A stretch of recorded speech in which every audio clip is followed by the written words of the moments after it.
one of the most successful human species ever.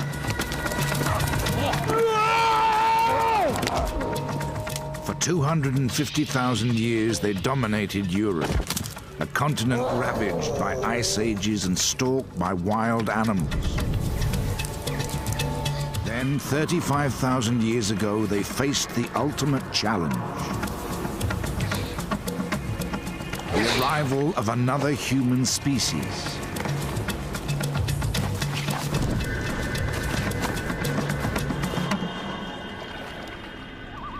This is the story of the last time two different species of human shared this planet. Only one of them would survive.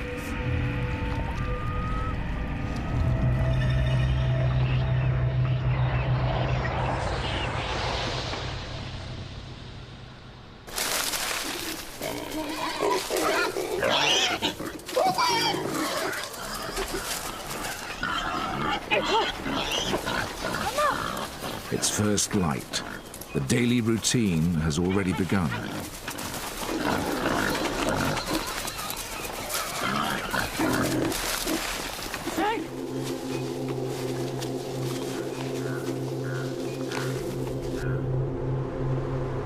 "35,000 years ago, southern France was a cold and unforgiving place to live. 1,000 miles away, an ice sheet grips northern Europe, bringing polar conditions to much of the continent.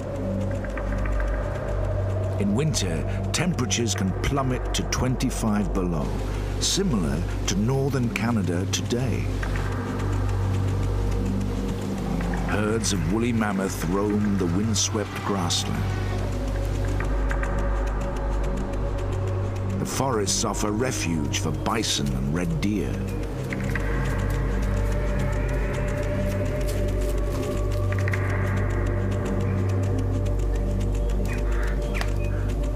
And limestone caves provide shelter for the people of this valley.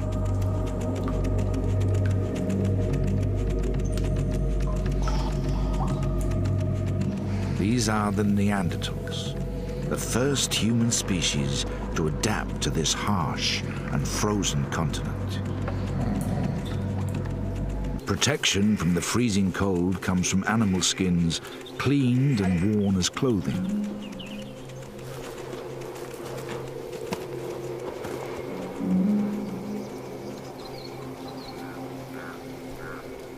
To prepare the skin, the mother first scrapes off fat and sinew with a sharp flint blade. She uses her teeth as a vise. Her face is designed to spread the stress evenly around her skull. Her teeth are worn from many years of use.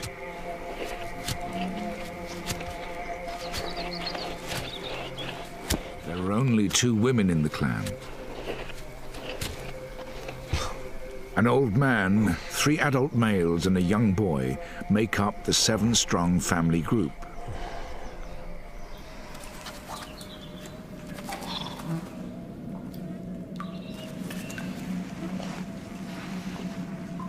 This cave is the center of their world. Within its walls, they sleep, eat, butcher meat.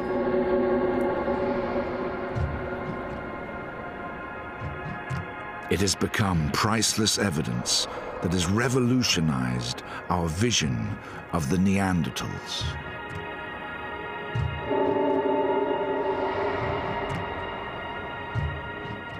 Far from the ape-like and brutish characters of popular myth, we now know they were a strong, intelligent, and highly adapted species.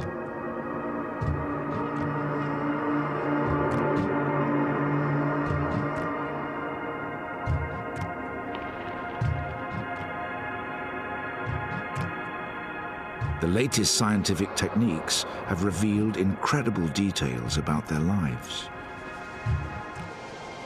Fractured and withered bones reveal how their lives were plagued by injury and disease. And even how some met violent and unexpected deaths.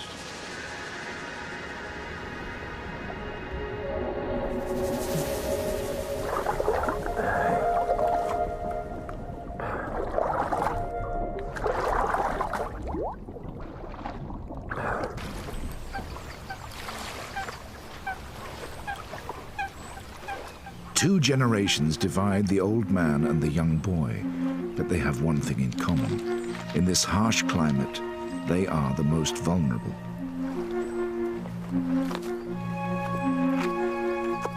Childhood is the most dangerous time. Nearly half of the Neanderthal fossil record consists of children under the age of 11. Oh, Margot!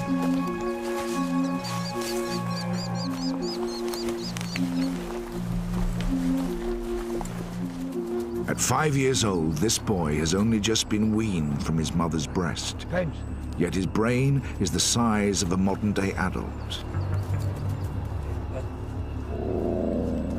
His physical skills are advanced.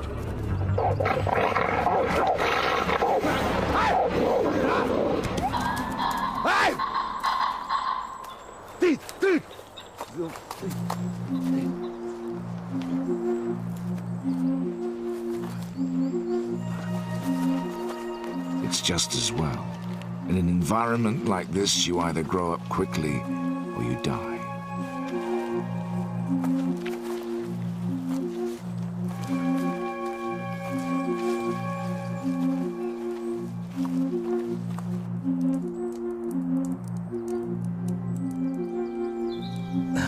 For the oldest member of the clan, life is no less precarious.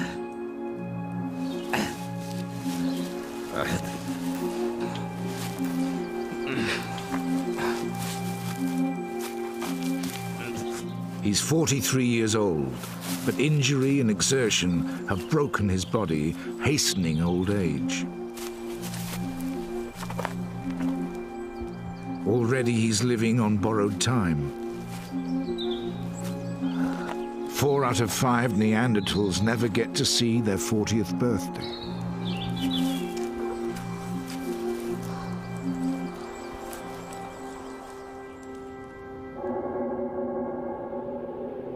The bones of a man aged about 40 were unearthed in the Russian Cave, Iraq in 1957.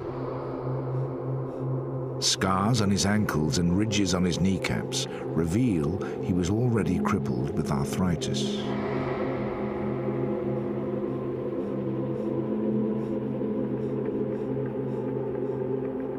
He had multiple fractures to his upper right arm. Paralyzed and misshapen, it had withered to a fraction of its normal size.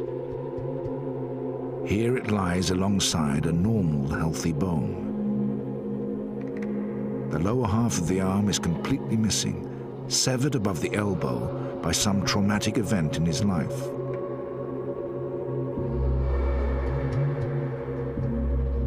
Close examination of his skull reveals the cause of these injuries. It's almost invisible to the naked eye, but the left side of his skull shows signs of a serious fracture. The subsequent brain damage would have paralyzed the right side of his body and may have blinded him in one eye.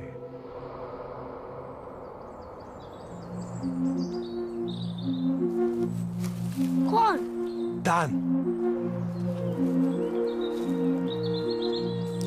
For the old, there are few concessions in this brutal world. If he is to stay with the clan, he needs to pull his weight.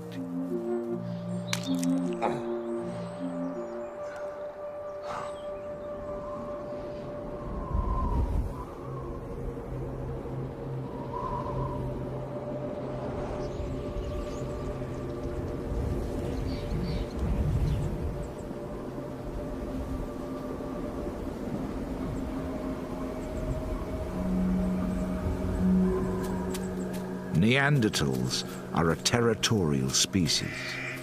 This clan's territory is around 27 square miles, the range of an average day's hunt. Some distance from the cave, the clan's 3 brothers have picked up the scent of prey.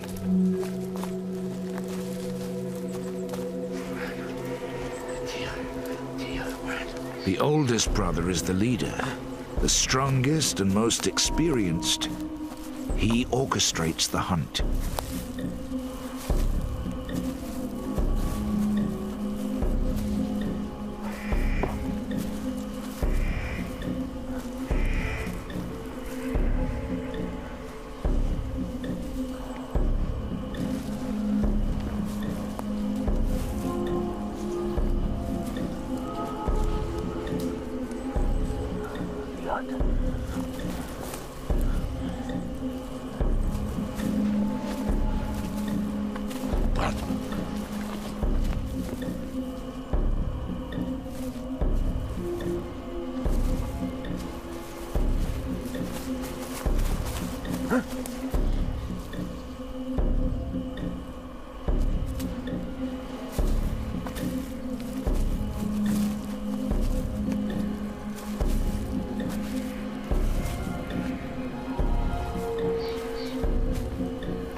These deer are in their prime.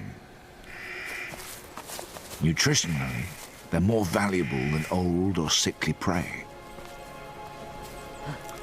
but also much harder to catch.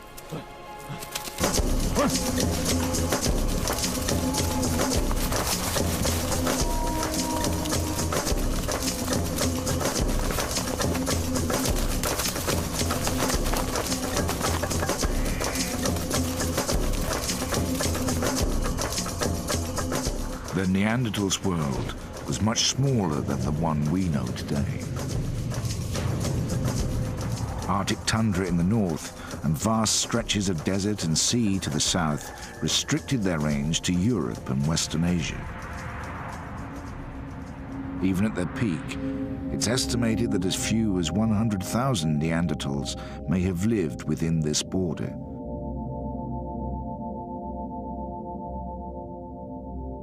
Bones and artifacts have been found as far south as Israel, in Uzbekistan and the Ukraine in the east, in Poland, Germany, and even Wales in the north, to Portugal in the far west. But southwest France was one of the most densely populated regions, home to as many as 3,000 Neanderthals.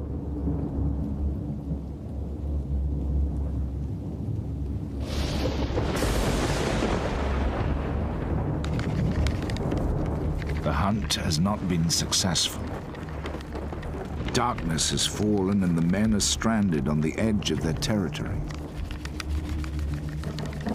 If they are to survive a night away from their cave, they must make a fire.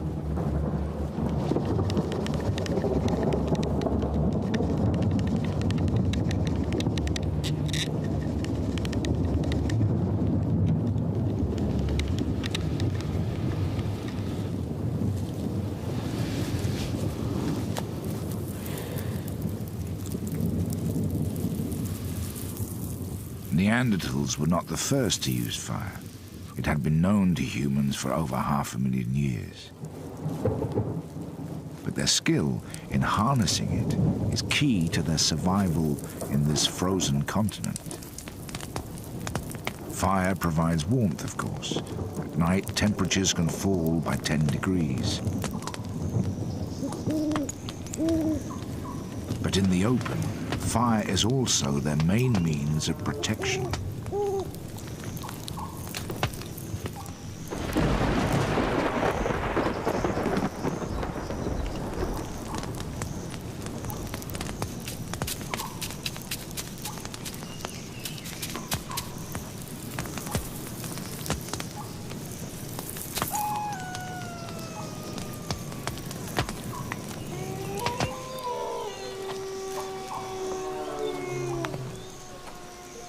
Leopards and wolves, cave lions and bears stalk this part of France.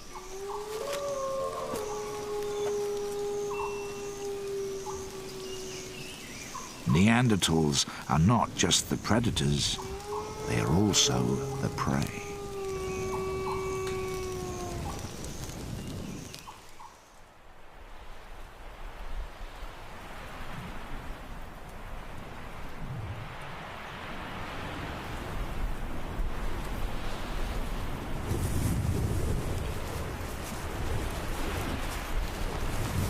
Early next morning, the hunt begins again.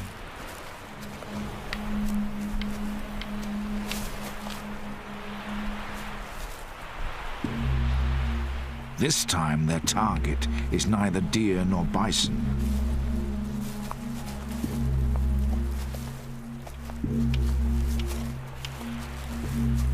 On the border that divides their territory from the next, the brothers have stumbled upon another kind of prey.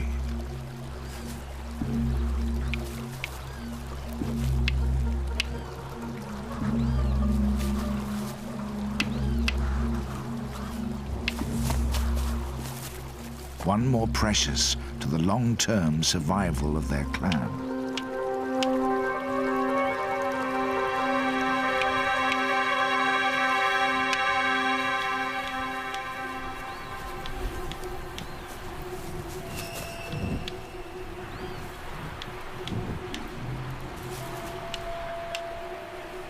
The size of their caves and the debris unearthed within them suggest that Neanderthals lived in very small groups, perhaps no more than 25, and sometimes as small as 8.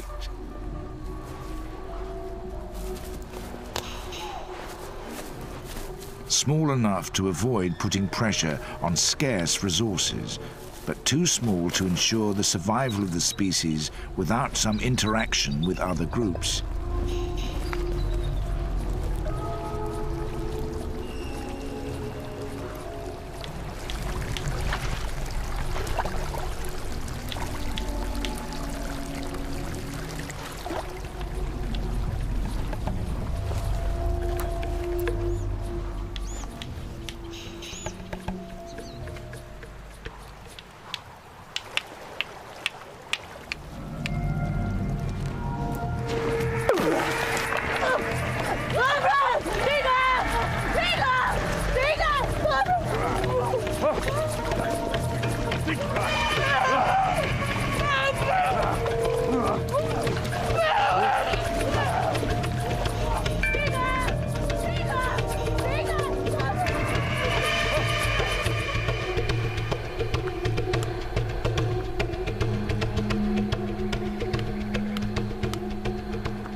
By kidnapping a second adult female, the clan has doubled its opportunities to breed and therefore its chances of survival.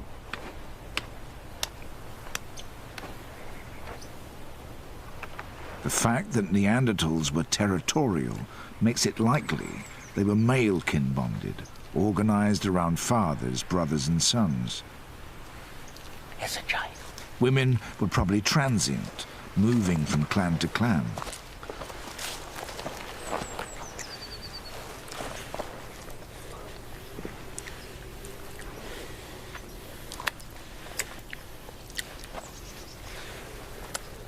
To have survived as long as they did, Neanderthals must have exchanged women. Some of these exchanges may have been voluntary. But in such a closed society, it's likely that some encounters were like this one, forcible and potentially violent.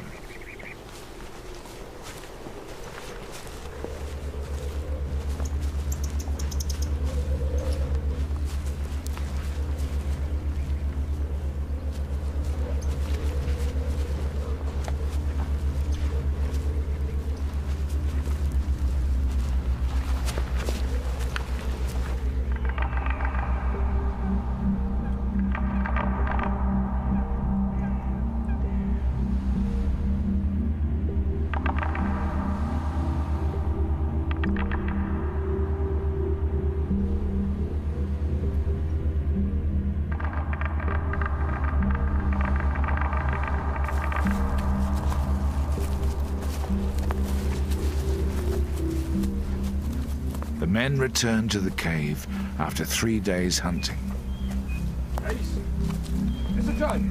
Akey, it's the Jalo.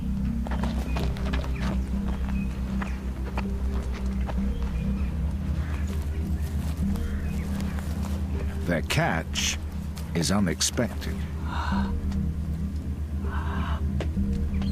Margot. Margot.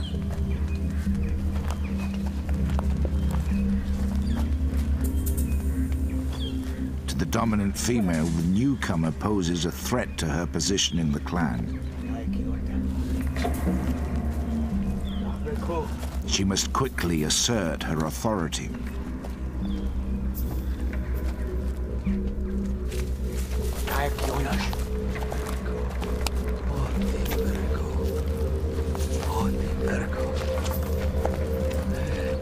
For the new arrival, this is likely to be a terrifying experience.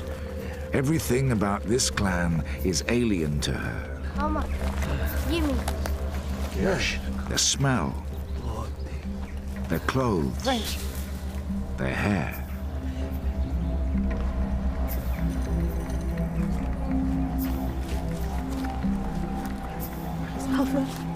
even their language.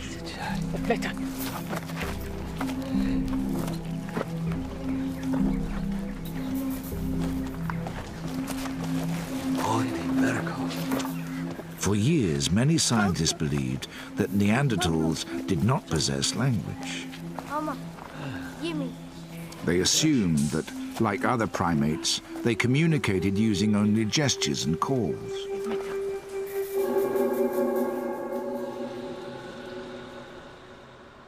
Until quite recently, research on Neanderthal skulls supported this idea, suggesting that their mouth and throat were so different from ours that they probably couldn't speak as we do.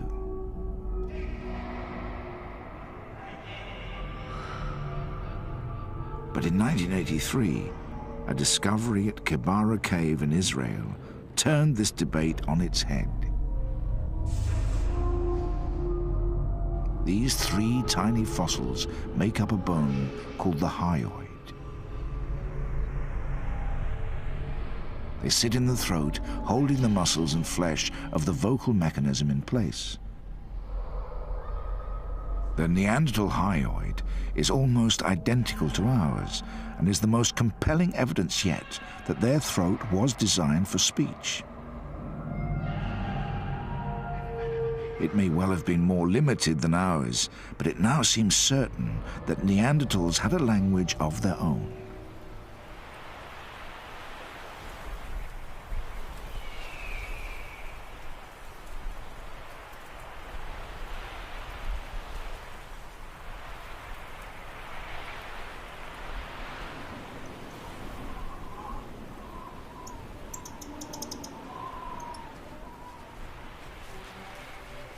The lives of the Neanderthals are dominated by the need to secure food. At the age of 11, the youngest woman in the clan has not been hunting for long. Her prey is small, but it's fast, and she has to be skillful.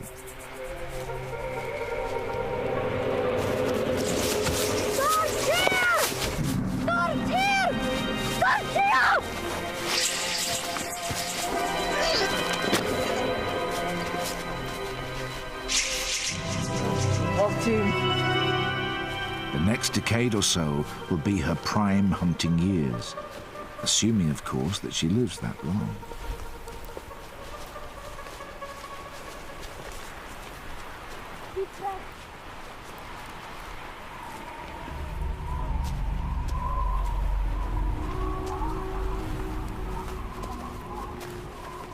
The Neanderthals' world is a dangerous one. Almost all the adult fossils discovered so far reveal some kind of serious injury.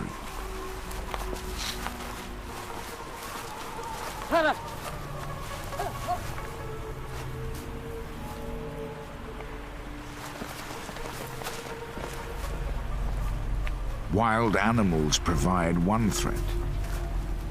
The treacherous landscape provides another.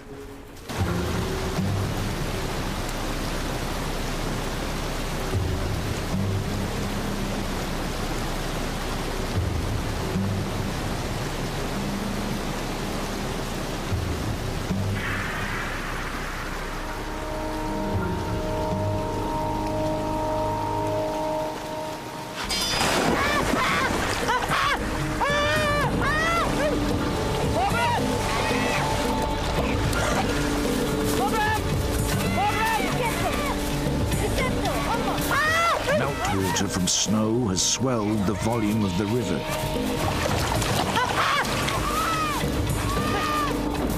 In this freezing water, the newest member of the clan will only survive a few minutes.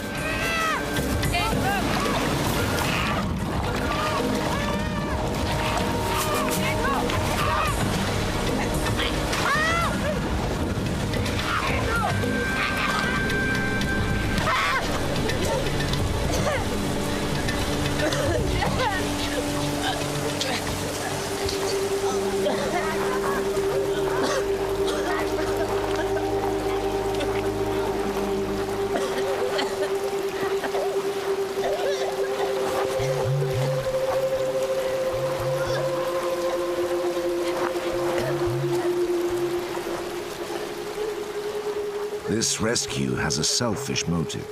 The clan need the new female too much to let her die. Without them, she stands little chance of survival. This interdependence has helped the Neanderthals to master their environment. But now their dominance of Europe is under threat.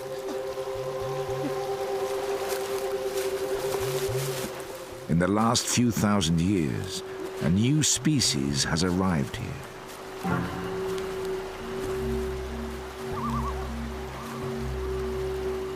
For the first time, these Neanderthals are not alone.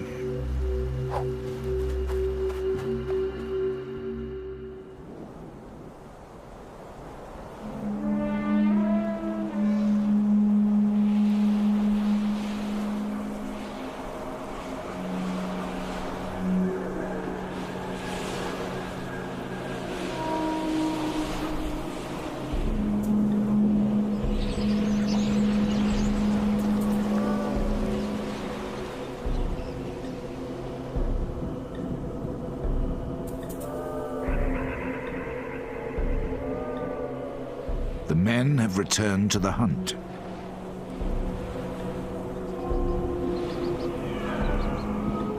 As Neanderthal spears were not designed for throwing, killing must be done at close quarters.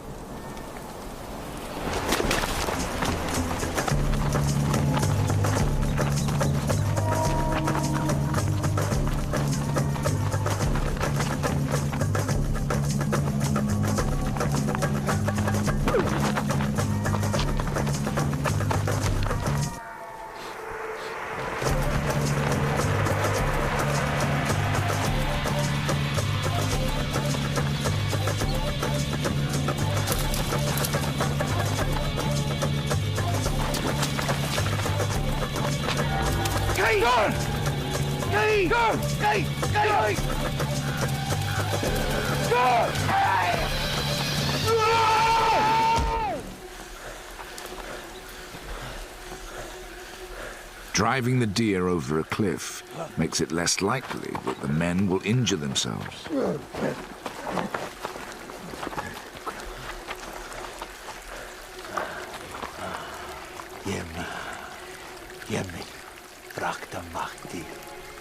A debilitating injury could be the difference between life and death, not just for the individual, but for the whole clan.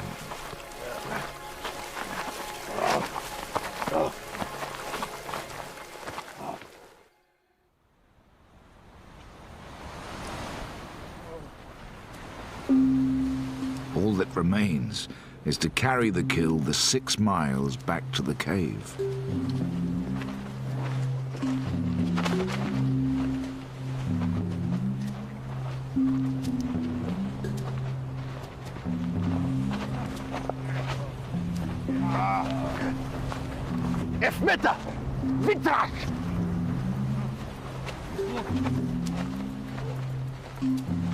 But Neanderthal bodies are powerhouses. They've evolved to take this kind of strain.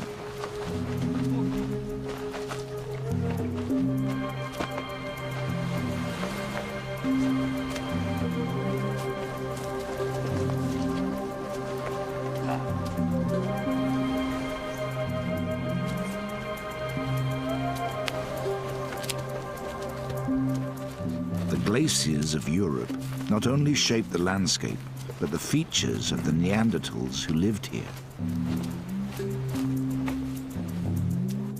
Their bones grew strong in direct response to the stress they were subjected to. The walls of Neanderthal leg bones are particularly thick. Joints around the elbow, hip and knee are also enlarged. Shaped by the habitual pressure of living life as a Neanderthal, they also show signs of bowing. Seen in contrast to the modern leg beside it, Neanderthal bones are not just thick and bowed, they're much shorter than our own.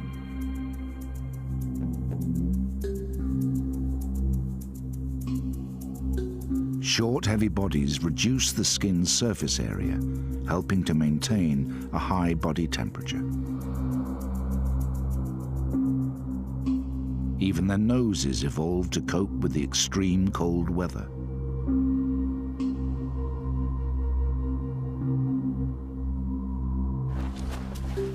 Their nasal cavities are larger than our own and contain extra capillaries and mucus to warm and moisturize the air, preventing damage to fragile internal tissue.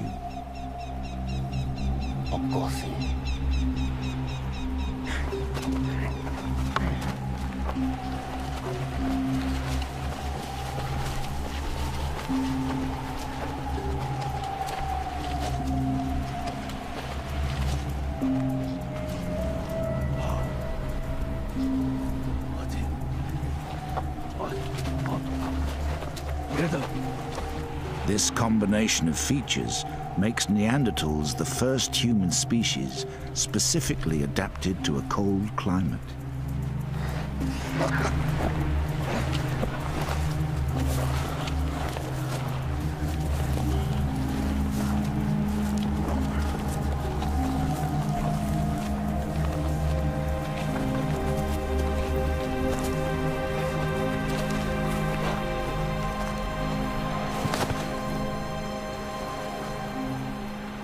To our eyes, their faces may look ugly, but they are a triumph of evolutionary adaptation.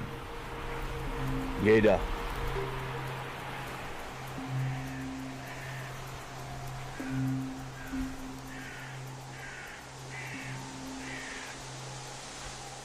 Now, the Neanderthals face a threat for which evolution has not prepared them.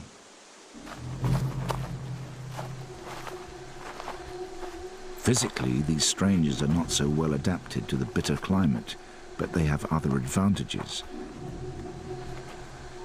They've evolved new ways of living together and new ways of thinking. They are Homo sapiens, known in Europe as the Cro-Magnons. They're distantly related to the Neanderthals.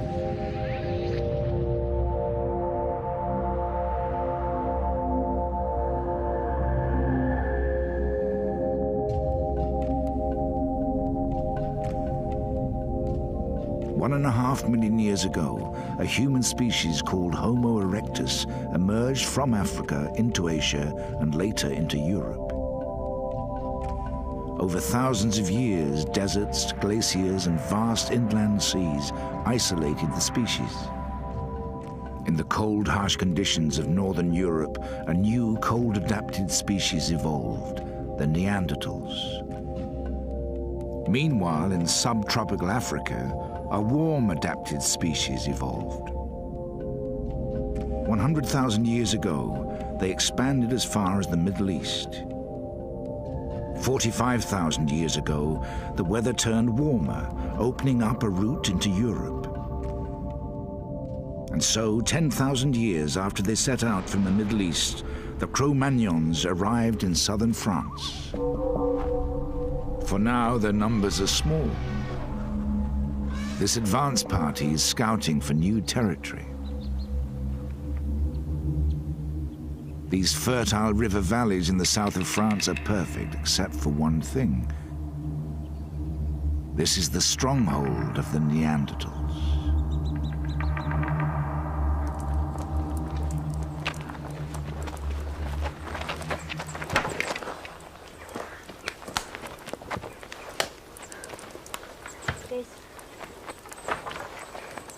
The fresh kill is a welcome sight.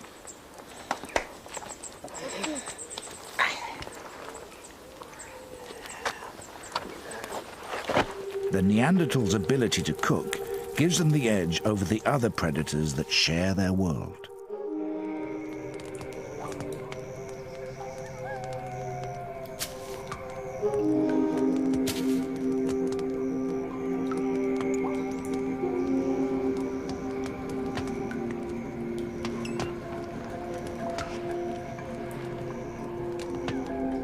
Grooming is the glue that bonds the clan together.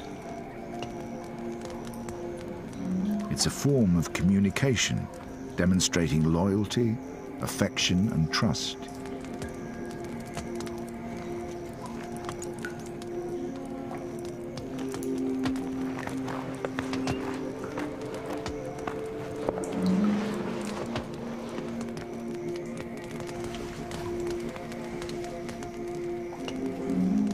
Intimate contact of this kind is immensely pleasurable. The clan can spend up to 4 hours a day relaxing under each other's touch.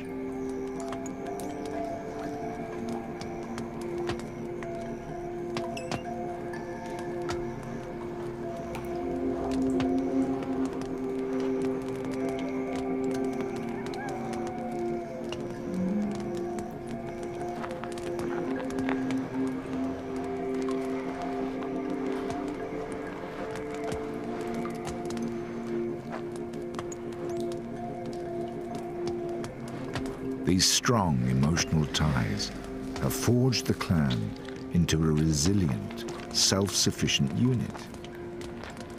This unit has ensured their survival until now.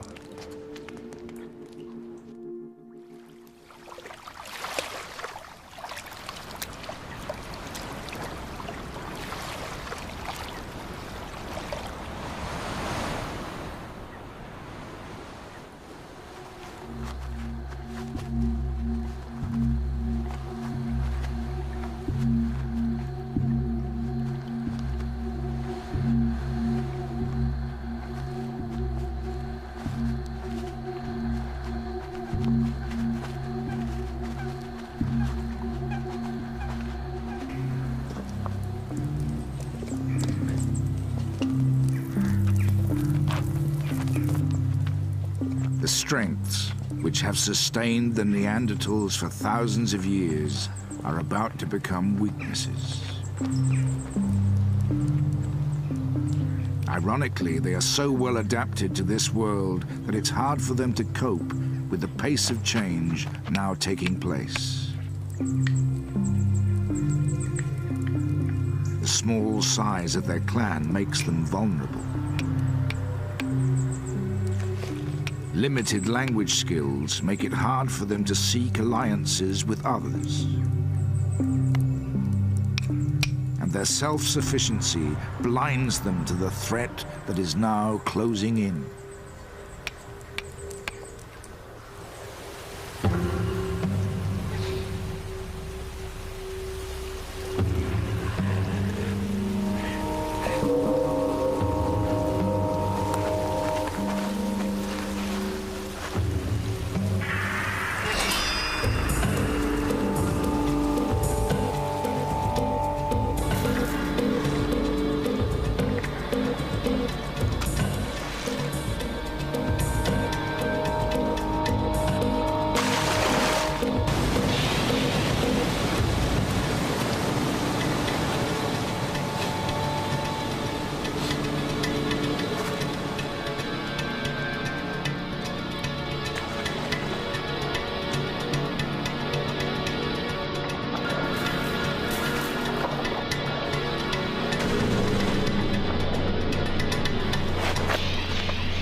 Suddenly, two human species stand face to face.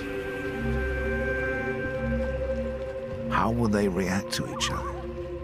In this harsh world, is it possible for them to coexist? A fight for survival is about to begin. Nothing in this Neanderthal's life could have prepared him for this encounter.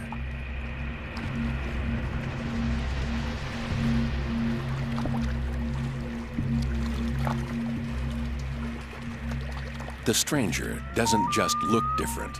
He thinks and acts in ways which are quite alien to a Neanderthal.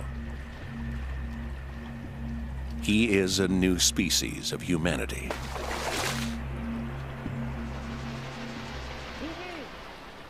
a Homo sapien, known in Europe as a Cro-Magnon.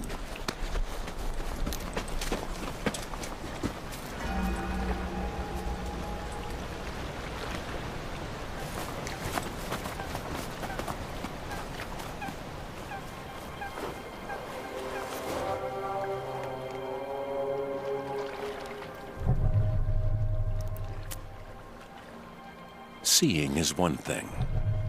Comprehending is another.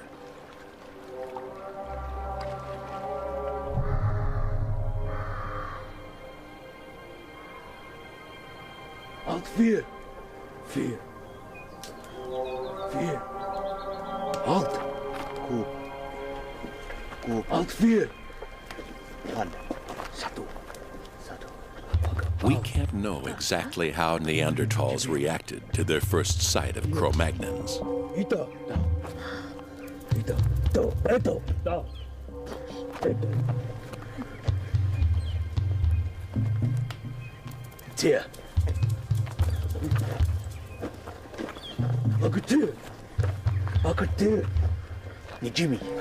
But coming from such a sheltered world, it may be that they simply did not understand the significance of what they saw.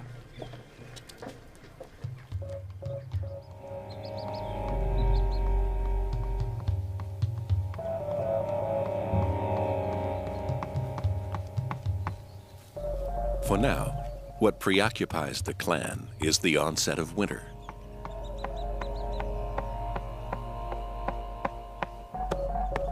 They are one of the smaller clans living in this part of France. The old man and the young boy, 3 adult men and 3 women, are the entire family group. All of them will need to play their part if they're to survive the next few months.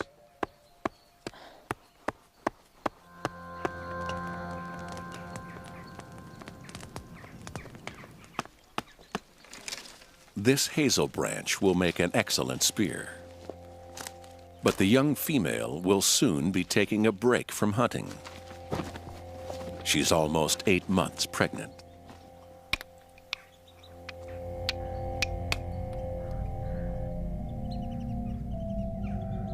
The Neanderthal toolkit consisted of around 6 types of tool, all geared to more specific tasks than those of earlier humans.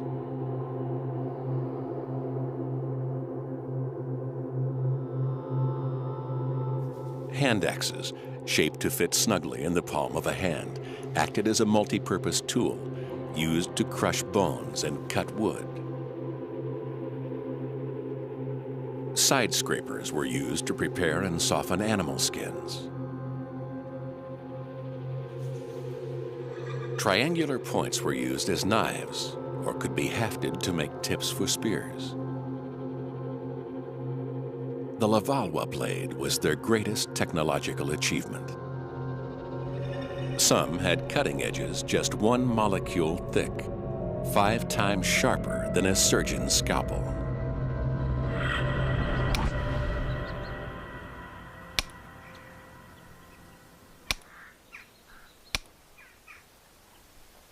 Within the clan, tool-making skills and knowledge are passed down from one generation to the next. There are subtle differences between the tools used by this clan and Neanderthals elsewhere in Europe. Proof that clans rarely interacted.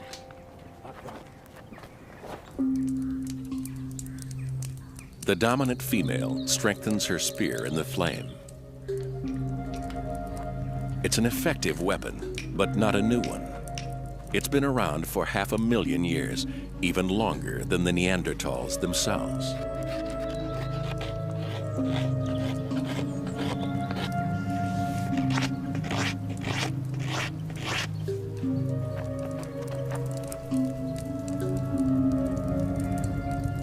The isolated existence of clans had a direct effect on their development.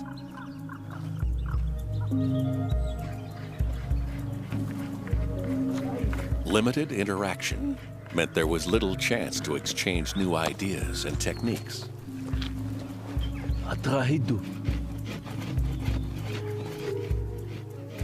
The result was that Neanderthal tools changed little in 250,000 years.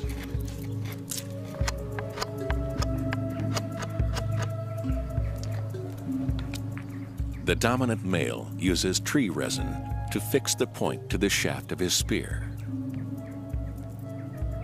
and sinew to bind it. It's a sophisticated weapon, capable of lacerating the thickest hide, but it's too heavy to throw very far and exposes him to the dangers of close-quarter hunting.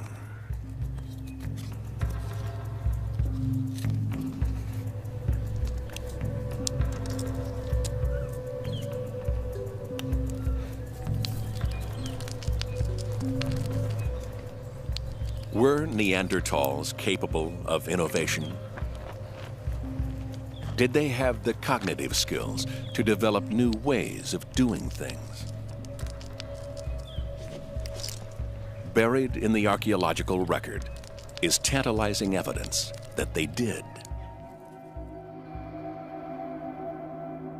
35,000 years ago, a remarkable transformation took place. Neanderthal tool-making techniques began to change.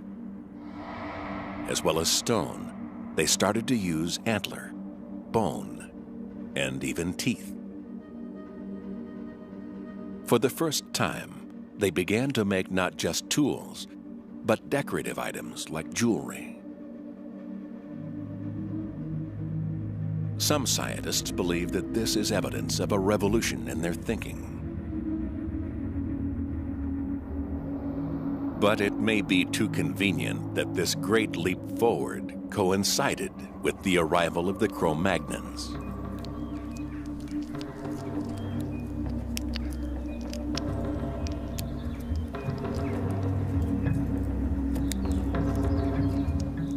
The Neanderthals may simply have been copying Cro-Magnon techniques,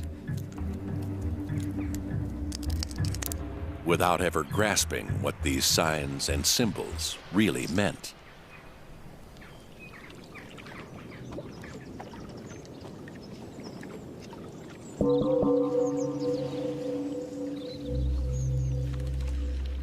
The Cro-Magnons possessed a weapon more powerful than anything the Neanderthals had devised.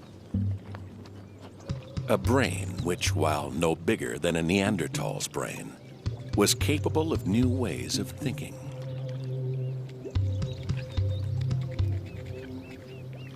Body paint and jewelry are just the outward manifestations of something far more profound.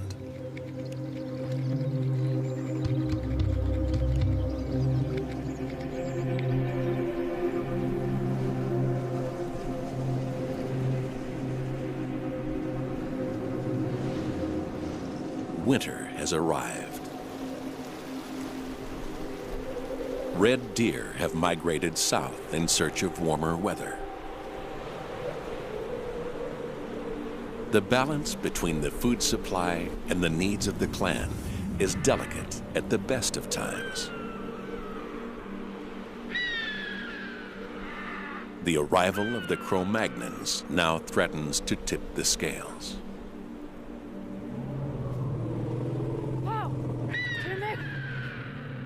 Food has become even more scarce.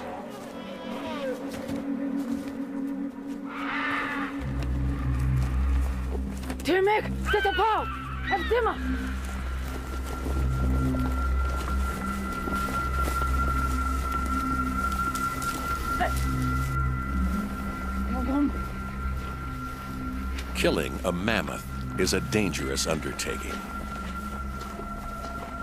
For these women, one of them heavily pregnant, the risk is too great.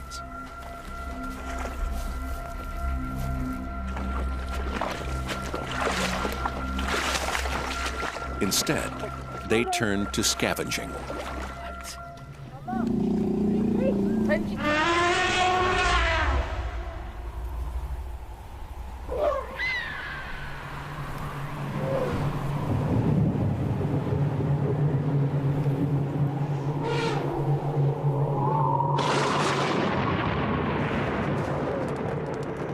As day turns to night, temperatures plummet below zero.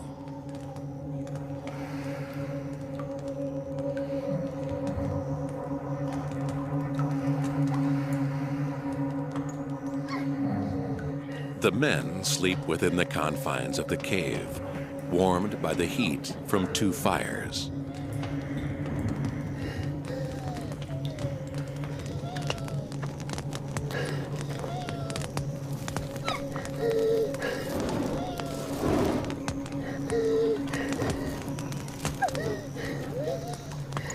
But for the clan's women, there will be no rest tonight.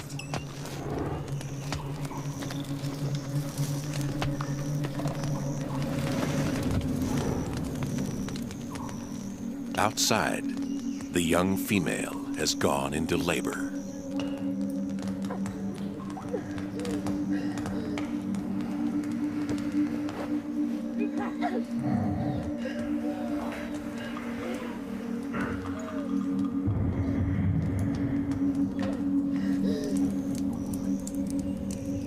This is a dangerous time for her. Neanderthal babies were bigger than babies are today. Fortunately, Neanderthal women had childbearing hips. The size and structure of their pelvis even makes it possible that they had a larger birth canal than women today. Nevertheless, the pain is still intense.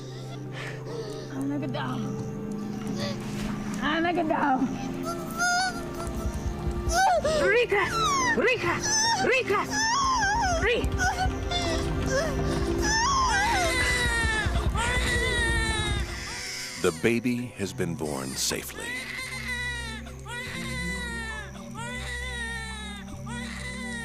But its fight for life is not yet over.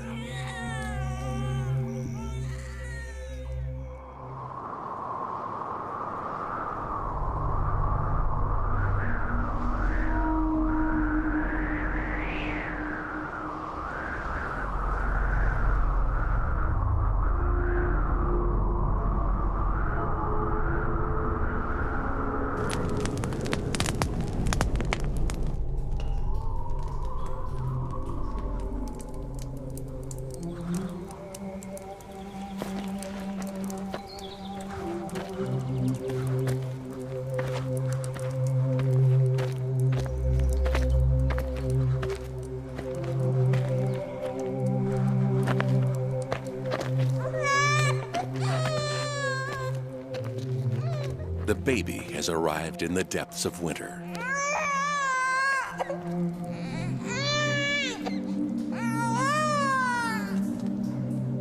It's a bad sign for the clan.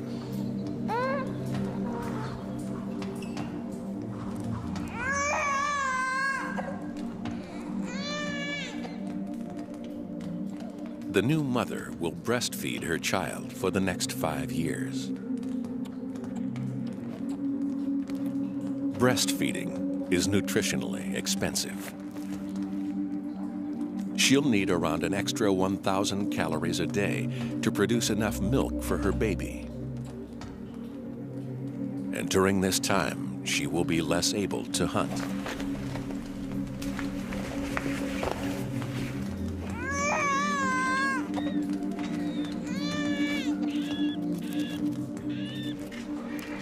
The group will have to provide for her.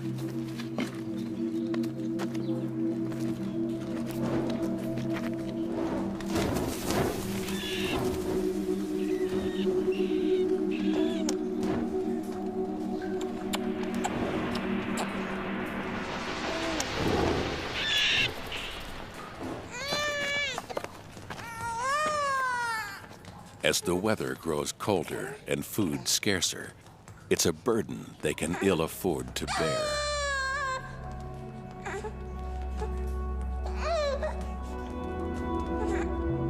Nearly half of Neanderthal children died before reaching adolescence. Fragments of skeletons and skulls many with their adult teeth still not descended from their gums, make up much of the fossil record. Defects in their dental enamel suggest that starvation was one of the greatest killers. But it's the remains of babies that provide the most poignant evidence of how harsh life was. Tiny skeletons have been found in shallow pits, suggesting that their untimely deaths were mourned. However, at a site in Israel in 1983, the skeletons of 2 babies were discovered among animal carcasses and waste, implying that they were not valued and may not have died of natural causes.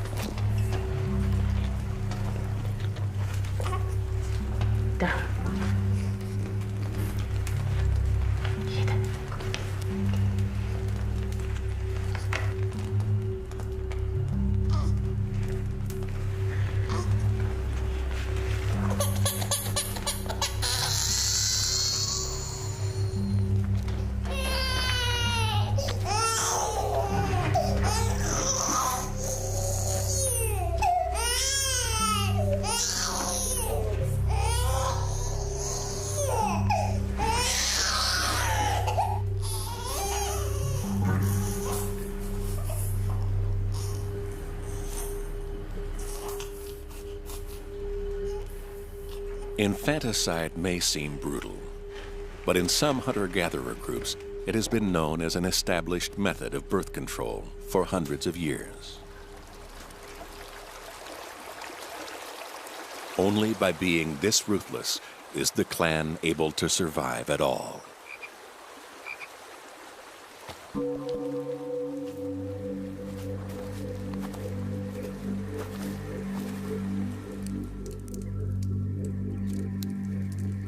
Now, the balance between life and death is becoming even more fragile.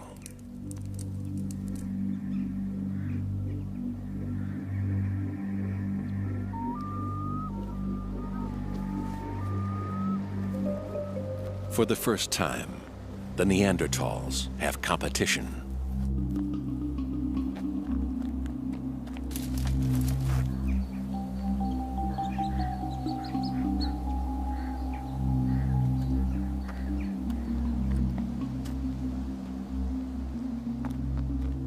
The Cro-Magnons have different strategies for survival.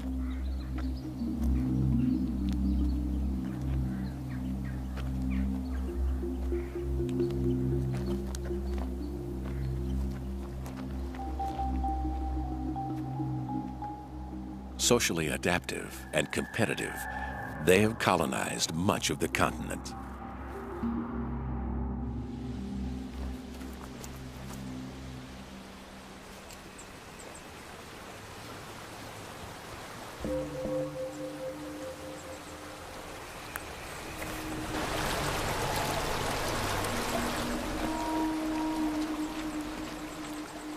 Small and self-sufficient, the clan is unlikely to seek confrontation with the Cro-Magnons.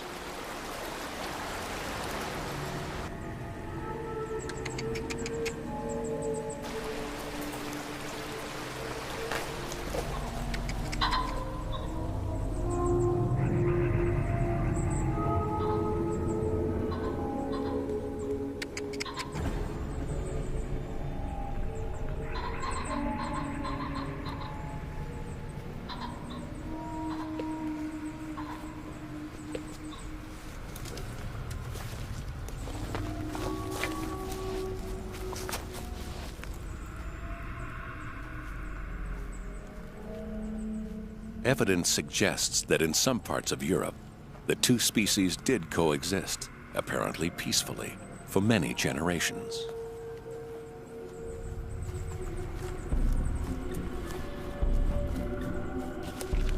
However, in this part of France, the shift from Neanderthal to Cro-Magnon settlements was much more dramatic.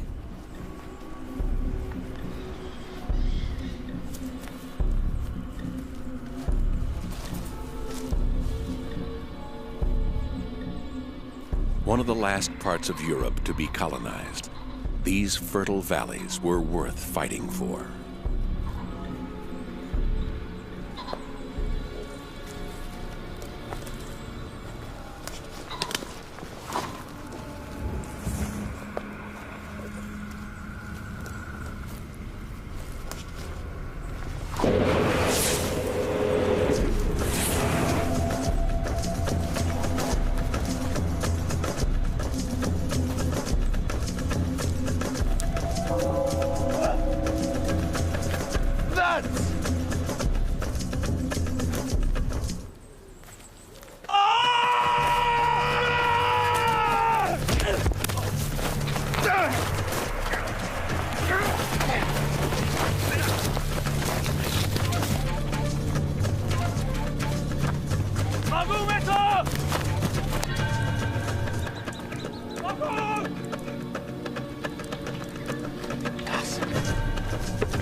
Malcolm!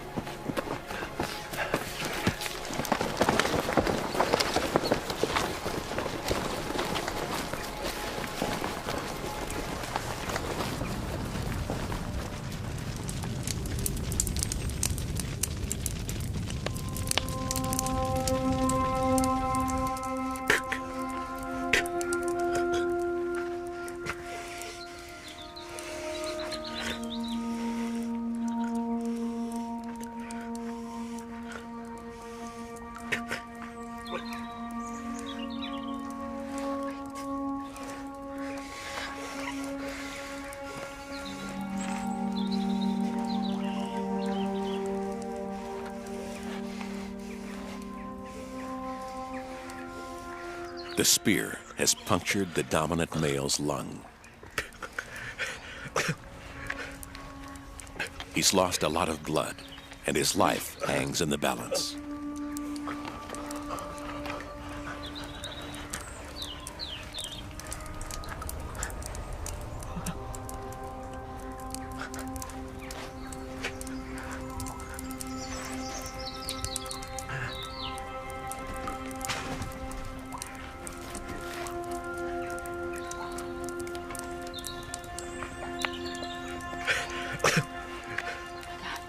The clan rallies around him. Their whole future is at stake.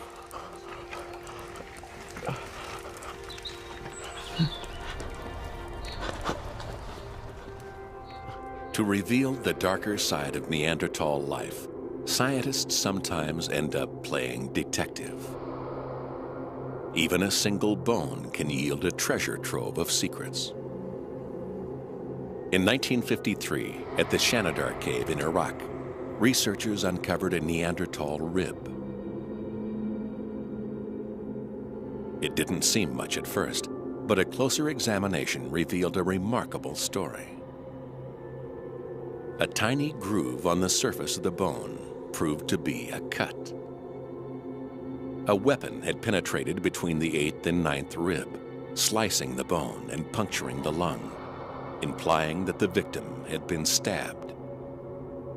Though badly wounded, he did not die immediately. The buildup of bone reveals that the wound had begun to heal, suggesting that he was cared for by the rest of his group.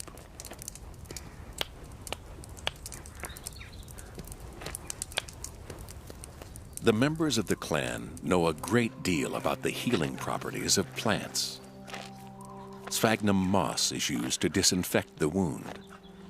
Comfrey leaves promote the growth of bone. Both grow close to their cave.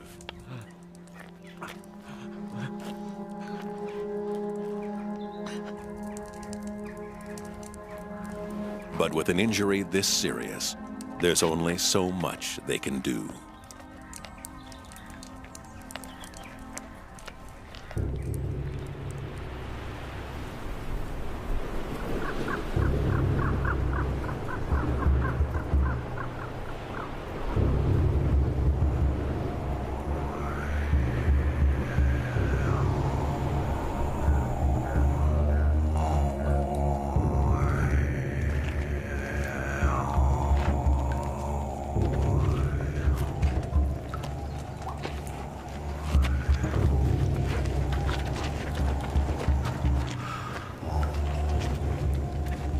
3 weeks have passed.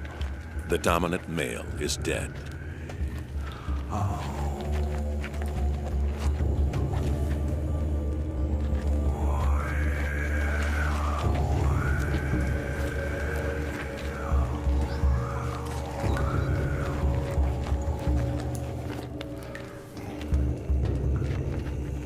We cannot know for certain whether his clan experiences a sense of loss or grief.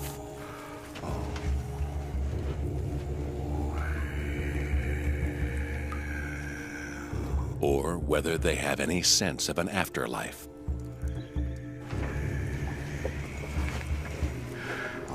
But their treatment of their dead relative reinforces their humanity.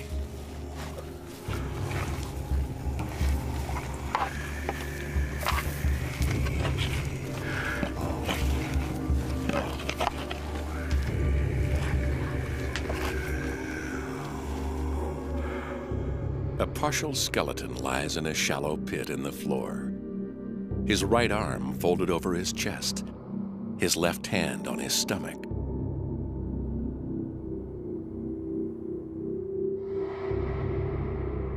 A classic burial position.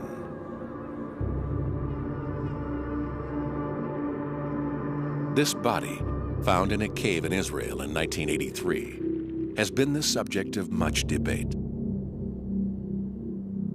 Scattered around him were animal bones and teeth. Some scientists claim this is evidence of ritual. In another grave in Iraq, traces of pollen suggest that flowers might have been placed in the grave. But these claims are controversial. These grave goods may just have been debris that littered the cave floor. Neanderthal burials may simply have been a practical way of disposing of the dead.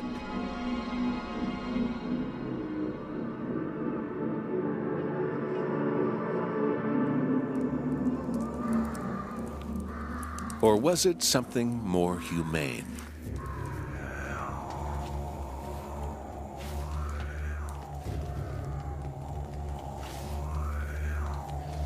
Inside the cave, the body would have remained close to the clan and safe from scavenging animals.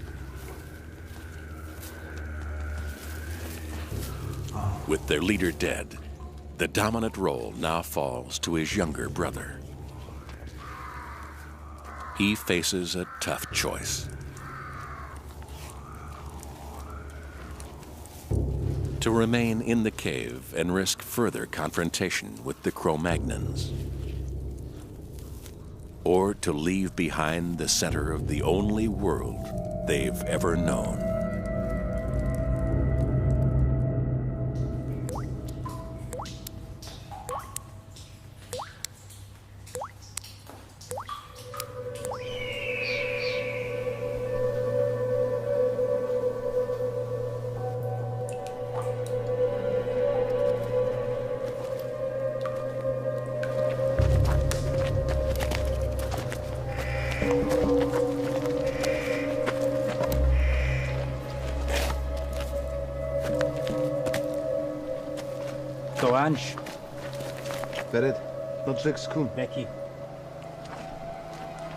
The Cro-Magnons take over the deserted cave.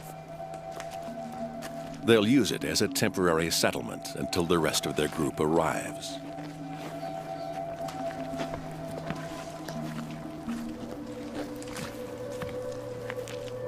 The fossil record shows that Cro-Magnons took over Neanderthal sites and made them their own.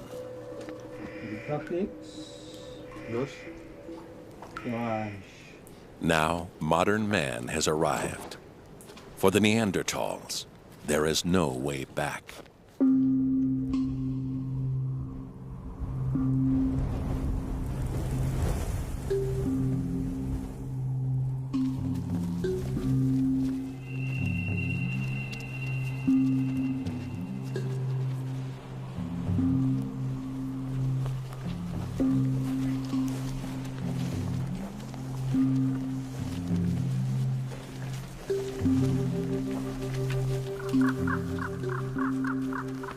The clan has been driven west toward the coast, out of the path of the encroaching Cro-Magnons, and toward the very edge of Europe.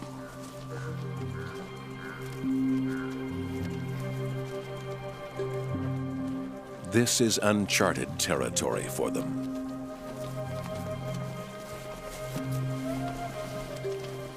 And the further they travel, the more vulnerable they become.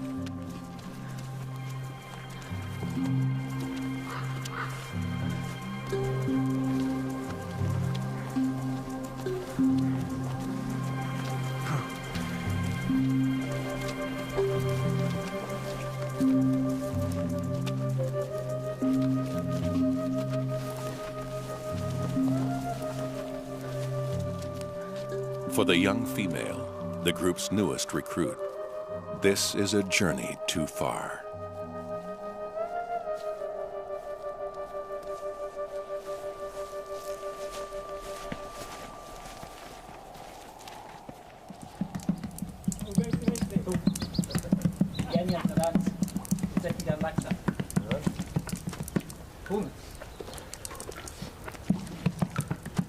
Physically, the Cro-Magnons are less well adapted for life in this cold climate.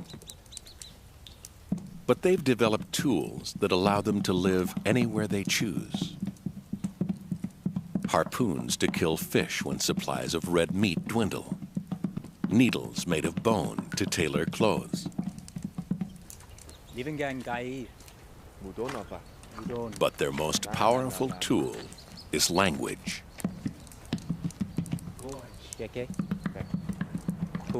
Unlike the Neanderthals, the language of the Cro-Magnons is rich and more complex. It's the trigger for art and culture. It allows individuals to form much larger social groups and to trade goods and form alliances in times of need. These new ways of living had devastating consequences for the Neanderthals. At their peak around 50,000 years ago, an estimated 100,000 Neanderthals lived within this border. But the spread of modern man from Africa and the Middle East was relentless. In groups of up to 100 individuals, the Cro-Magnons colonized Europe's prime locations, monopolizing resources. The Neanderthals were forced out of their valleys onto the inhospitable mountain plateaus of Croatia and the Crimea, and west onto the rocky coastlines of Portugal, Spain, and France. By 35,000 years ago, their numbers had dwindled to a few thousand.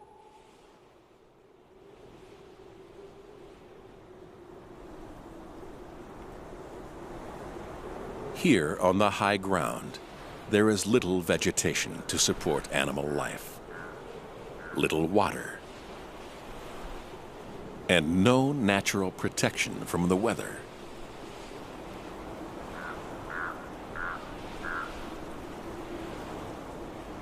With wind chill, temperatures can be 30 degrees colder than in the river valleys below.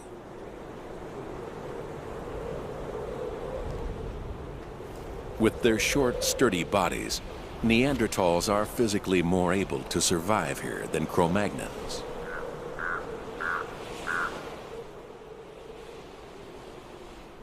But nothing in their evolutionary past has prepared them for this impoverished existence.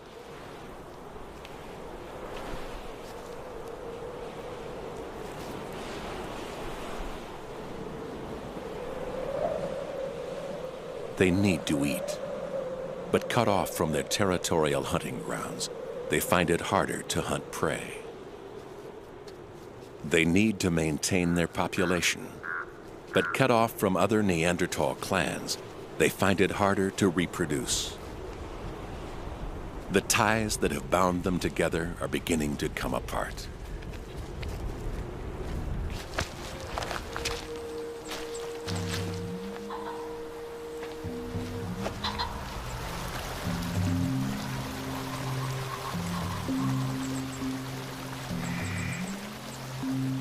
strong, close-knit, isolated, self-sufficient.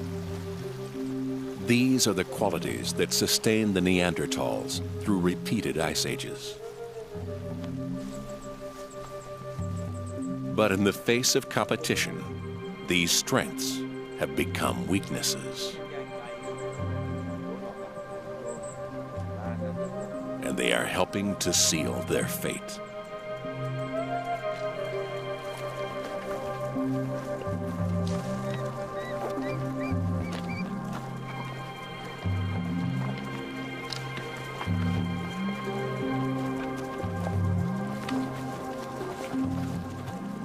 When the end finally came, it wasn't genocide or even a natural disaster. It was something much less dramatic.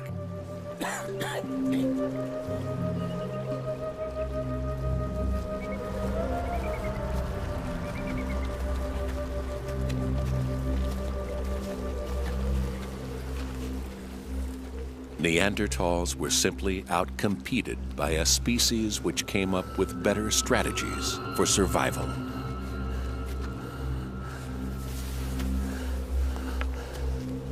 It wasn't even inevitable.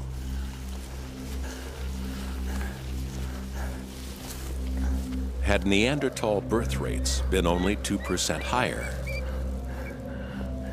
or their mortality rates 2% lower, they might not have become extinct at all.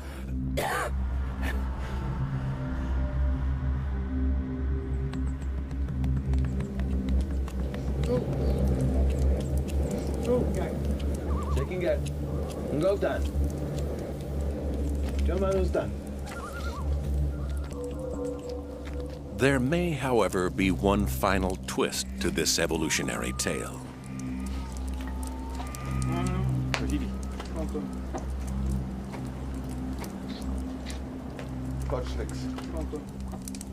Physically and culturally, the Neanderthals and Cro-Magnons were worlds apart.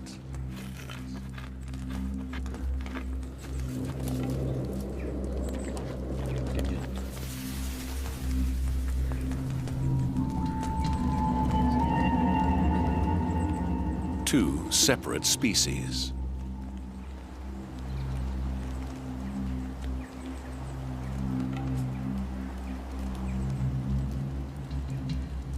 But both human and motivated by the same needs and desires.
Were Neanderthals and Cro-Magnons similar enough to want to mate?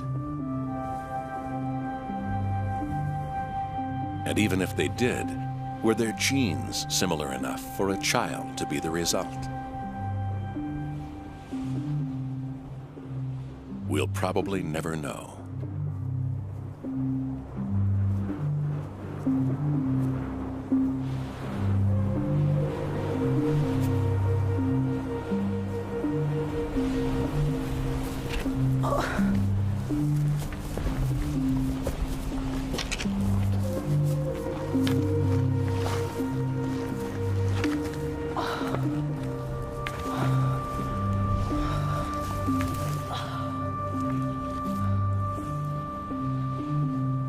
one tantalizing piece of scientific evidence keeps us guessing. In 1998, in Portugal's Lepido Valley, archaeologists unearthed the remains of a 4-year-old child. Its body had been stained with red ochre and buried in a shallow pit. Deer teeth and a pierced shell were found close to the child's body. Small front teeth and the pointed chin seemed to confirm that this was a Cro-Magnon child. But the rest of the skeleton tells a different story. The limbs were short and strong, like those of a Neanderthal. Yet the Lepido child died about 3,000 years after Neanderthals are believed to have become extinct. Could this child be a hybrid, half Cro-Magnon and half Neanderthal? Scientists are still undecided.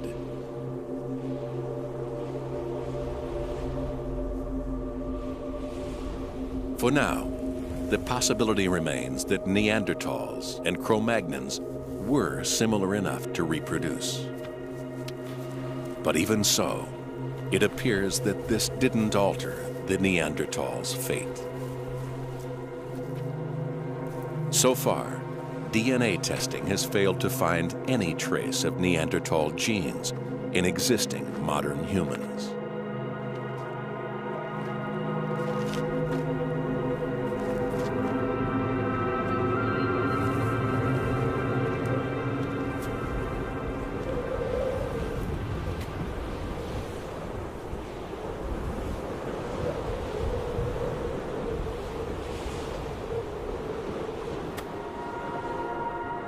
Around 30,000 years ago, in the remote outposts of southern Spain and Croatia, the last Neanderthals died, leaving only one human species, Homo sapiens, to inherit the Earth.